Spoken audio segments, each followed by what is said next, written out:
Coming up in this episode, the French Rugby Federation is looking far and wide for heritage players. Six again returns with 6 stories. Can I beat that 6 minutes? And Bradford Bulls say goodbye to Dunning.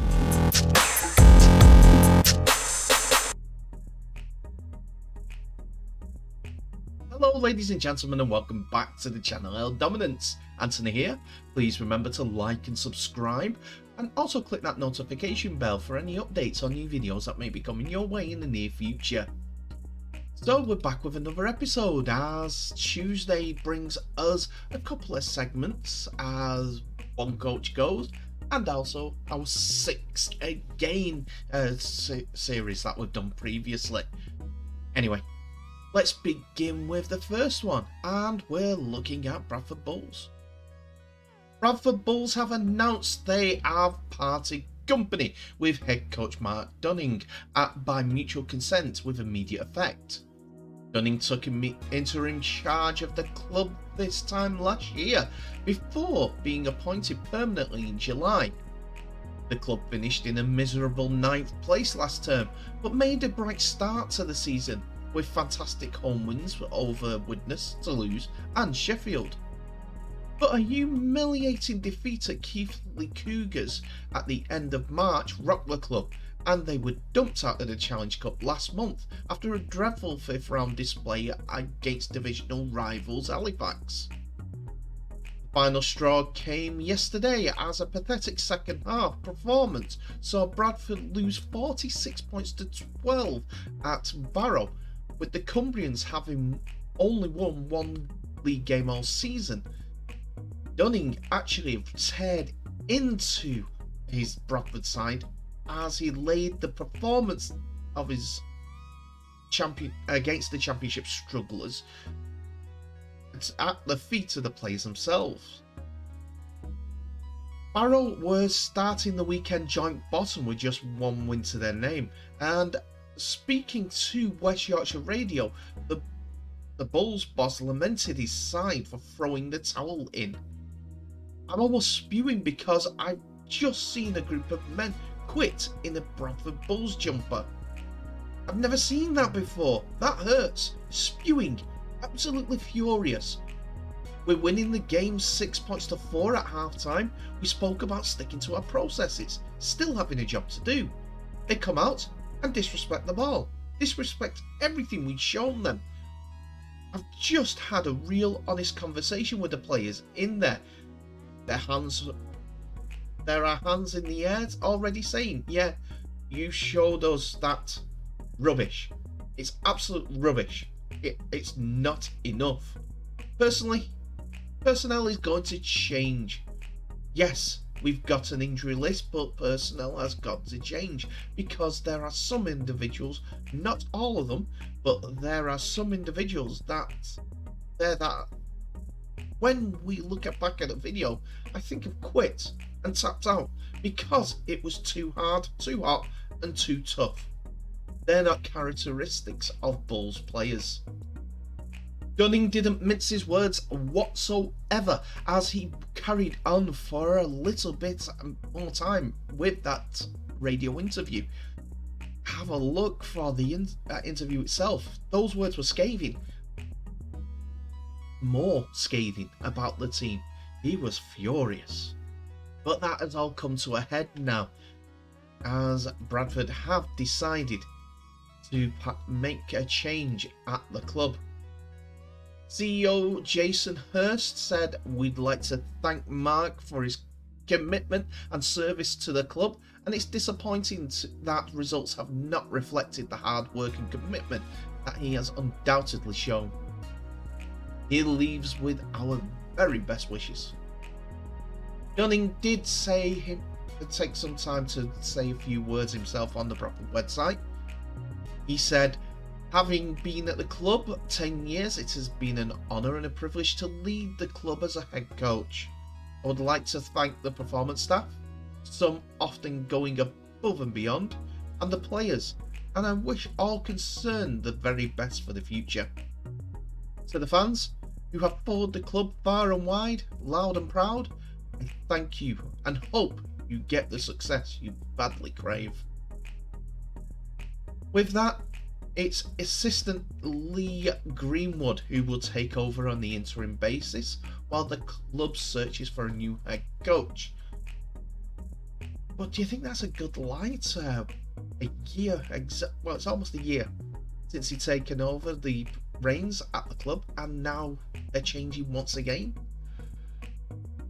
There wasn't much time. He made massive changes in the pre-season, and there were some big names like Jason Battieri who came in.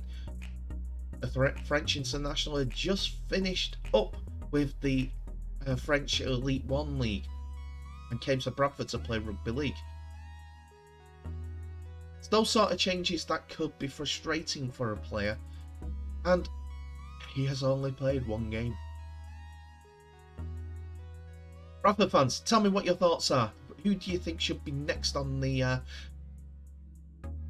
shall we say, merry-go-round that is Bradford Bulls? I don't know who will fit that role. I'd say John Keir, but he's gone back. He's at Widnes. Next, it's the return of Six again.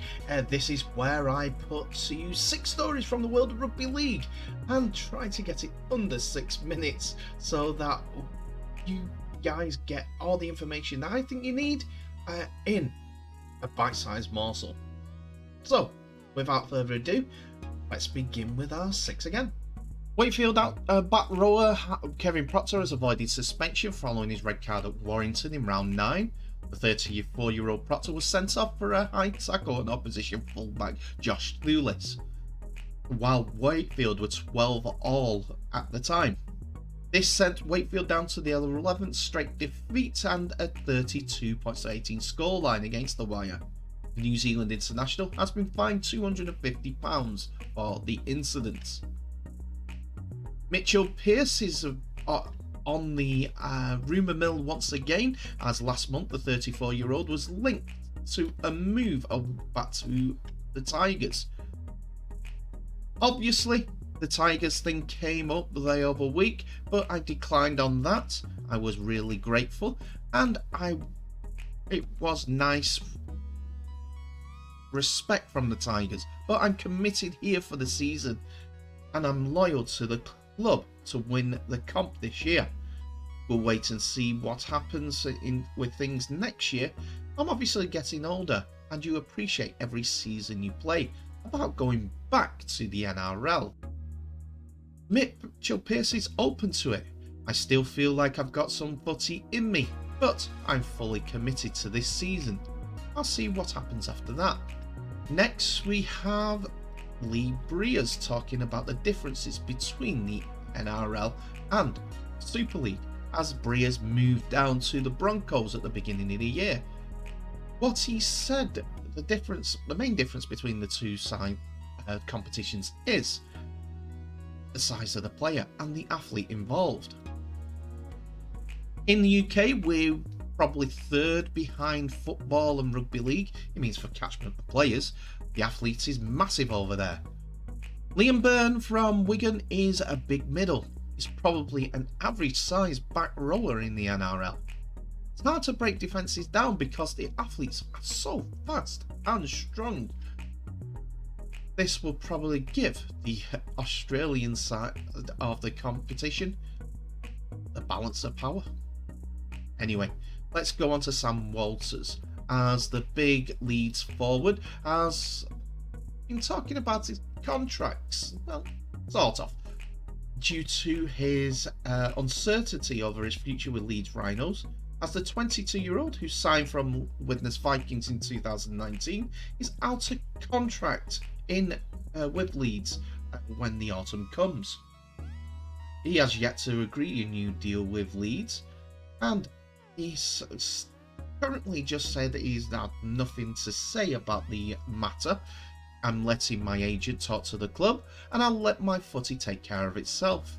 At the end of the season, we'll see what's what. Woods, who was a grand finalist with Leeds last year, was part of the Leeds senior squad against Salford, as there was rotations in the pack due to back-to-back fixtures, the next one being against Wigan Warriors. Walters said about this, "I think I've trained well the last 2 weeks and Rowan Smith has rewarded my work. There's good competition for places in the squad, so it's about when I do get a chance to perform well." Woods goes into the squad for the game against Wigan Warriors. Next, we have the rumour mill going in Australia, as there is rumours abound that Joseph Suaalii will be allowed to leave his contract early due to team changes.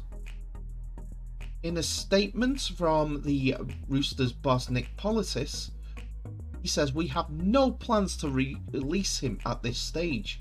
The final stage on recruitment is with Robbo anyway." Speaking about head coach Trent Robinson, there is only one sentence that comes from the club with regards to is going anywhere before the end of the season. We're working hard, very hard he's working very hard with all the players to turn things around for our next game. Next, we come on to Sam Wood, as the Hull KR man is rumoured to be a subject of a move across town to Hull FC. The big 6'3" outside back who can play wing or centre is said to be in the thoughts of Hull FC after they are looking for some versatility and some long durability of a player who has more than 120 career appearances to date after debuting for Huddersfield back in 2016. Castleford have also been credited with interest in Wood, but it's thought that Hull FC are the front runners for his capture. Wood is the latest name from Hull FC that have been linked after Smith addressed speculation regarding a move for Hull KR captain Sean Kenny Dowell. The Black and Whites are also known to be interested in Huddersfield prop Owen Trout too. Just over 6 minutes again. Getting there, getting closer. 6 again will be under 6 minutes when I've done it. Anyway, let's continue with our last story, as French officials will help players find clubs in England and Australia, while those who are qualified through heritage or residency for international selection, including New Caledonia and other areas of the Pacific, linked with France.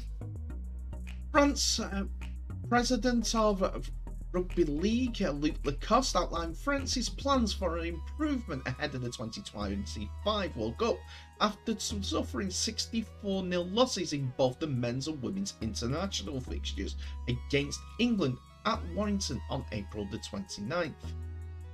Lacoste responded to the defeats in a Q&A interview published on the French Federation of Rugby 13 website, and said the Chanceliers had been forced to select 8 players from championship clubs against England. The women's team of France were also down on strength due to the unavailability of 12 members of last year's World Cup squad, including Sydney Roosters second rower Ariane Montserrat. To bolster France's depth, Lacoste said more players would be encouraged to further their careers in England or Australia, where prop Joe Chan plays for Melbourne and second rower Louis Grosome is in the ranks of the South Sydney Rabbitohs. Chan, 21, and his 22-year-old brother Taiki, who made his international debut at Warrington, qualifies for France on grounds of residency after moving to Perpignan in 2006 with their father Alex, and when he joined Catalans. Grosome, whose mother Samantha O'Brien was the first Australian Iron Woman champion in 1992, represents his French heritage at the last year's under-19 European Championships in Italy. France will consider other heritage players for national teams, including those who qualify through New Caledonia or other French overseas territories in the Pacific. Numia-born Dimitri Pello, who played for Catalan's Dragons and Canberra Raiders, represented France in 2008 World Cup and 2009 Four Nations, whilst the French rugby union team boasts a number of players from Wallis and Fortuna. French-based players who qualify on residency grounds will be also encouraged to follow the lead of Wakefield centre Sami Sonilangi, who played for France at last year's World Cup after 5 seasons with Catalans. Lacoste said about the moves, "We are intensifying the search for new players capable of being eligible for the French teams in 2025, thus playing in France since 2020. We pay particular attention to players from New Caledonia, for example, some of whom play in Australia, New Zealand and other countries. Finally, we intend to facilitate the departure abroad, Super League players or even Southern Hemisphere, of players to perfect their sporting level. It's a plan that's been put into fruition due to some abject performances of late from the French national team, and a good French team helps England out and Northern Hemisphere Rugby League out competitively and also money spinningly. It could bleed out to other nations to grow their rugby league teams, their rugby league competitions. Have to see how it goes, but for now we'll have to see what France does. And that's it for another episode, ladies and gentlemen. Thank you so much for watching. Please remember to like, subscribe and share this video worldwide, as well as clicking on that notification bell for any new videos that may be coming your way soon. Tell me what your thoughts on today's episode in the comment section below. There's a bit of information to go through, but I've kept it short and sweet as much as I can so that you guys can enjoy it the better. Anyway, what's been the standout story of this episode? What have I done well? What have I done incorrectly in your eyes? I would love some feedback to hear from you guys to improve this platform. Also, we need to get out there the word of rugby league, continue that motion. We'll take that one step at a time. Thank you so much for watching. Please remember to share this video worldwide. And I'll now end the episode as I always do by wishing you all the very best. So please stay safe, and I'll see you in the next episode.